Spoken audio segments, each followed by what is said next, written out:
You don't need to go higher to become happy. Amen?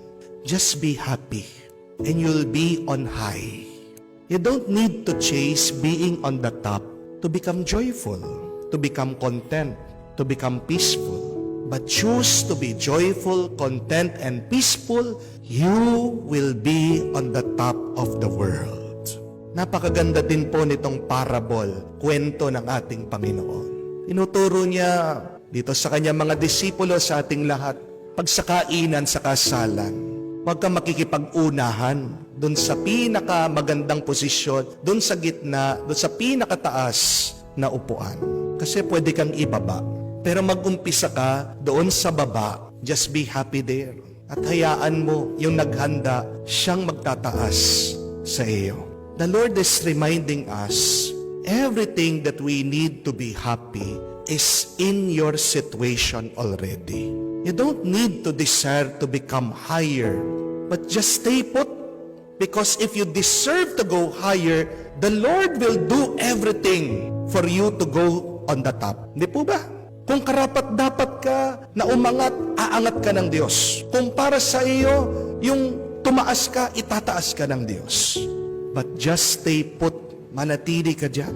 Dahil lahat ng kailangan mo para maging masaya, nandyan na. Di ba ang kailangan lang pag tayo po nakikikain o kaya nakikipagkasalan? Anong pinakamahalaga? Di po ba yung pagkain? Importante ba yung upuan?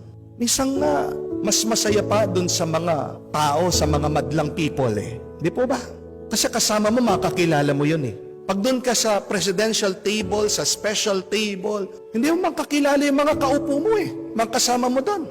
Hindi man kayo makakapagkwentuhan. Bakit? Ang lalaki po ng mga decoration doon sa inyong table. Katabi mo, hindi mo makakilala. Ano sasabihin mo sa kanya? Hindi mo alam. Ano pinag-uusapan niyo? Sasabihin mo, ang sarap po ng pagkain, no? Ang ganda po ng panahon, no? Taga-saan po kayo? Anong sinakyan niyo? Di ba? Medyo uneasy tayo. We are uncomfortable.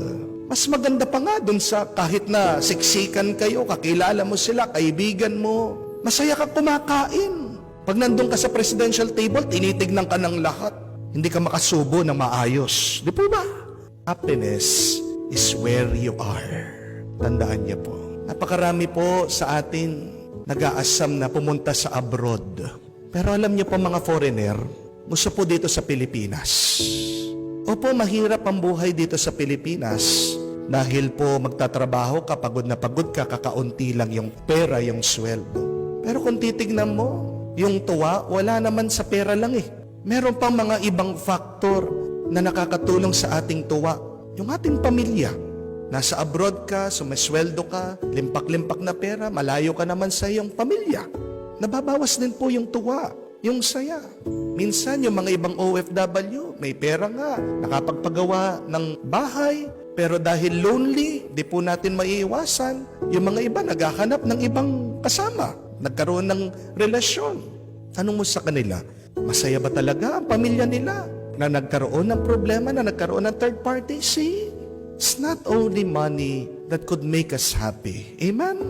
Yung mga iba, naghahanap ng Prince Charming. Yung mga ibang babae, alam ko po, mapili eh. Kasi siyempre, gusto gwapo, gusto mayaman. Pasensya na po, nagpari ako, no?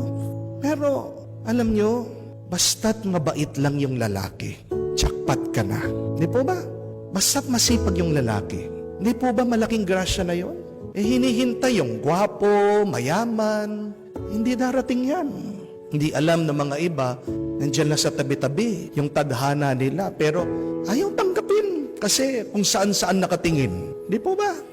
Gumagawa po sila ngayon ng plano na pumunta sa ibang planeta, sa Mars, para daw po gumawa ng bagong mundo. Bakit pupunta ka pa sa Mars? Andito na yung tong mundong ito. Bakit hindi natin ayusin ang mundong ito bago tayo humanap ng ibang planeta? Alam niyo po kung magkano yung ginagastos nila para magkaroon ng space exploration?